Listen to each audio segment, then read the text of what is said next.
पाकिस्तान में अगले महीने आम इंतखाब है। इंतखाब को लेकर इलेक्शन कमीशन की तैयारी जोरों पर है, लेकिन पाकिस्तान का जनरल इलेक्शन कई मायनों में सवालों के घेरे में है। फ्री और फेयर इलेक्शन को लेकर सवाल उठ रहे हैं। जहां एक तरफ पाकिस्तान की अहम पार्टी पीटीआई के 90% लीडरान के नॉमिनेशन खारिज कर दिए गए, वहीं पाकिस्तान के साबिक वज़ीर आज़म नवाज शरीफ 2 हलकों से इलेक्शन लड़ सकते हैं।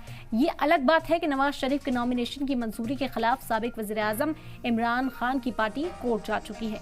वहीं पाकिस्तान के इंडिपेंडेंट ह्यूमन राइट्स कमीशन ने पाकिस्तान में फ्री और फेयर इलेक्शन को लेकर तजवीज़ का इजहार किया। वहीं कमीशन ने साबिक वज़ीर आज़म इमरान खान के नॉमिनेशन में खारिज होने पर भी तशवीश का इजहार किया है।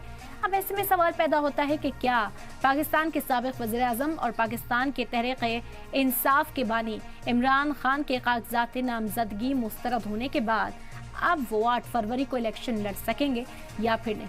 ये बड़ा सवाल है। लेकिन पीटीआई की ओर से आपको बताते कि कहा जा रहा है कि जो बैन लगाया जा रहा है, जिस तरह से नॉमिनेशन खारिज किया गया है, उसे तस्लीम नहीं करेंगे।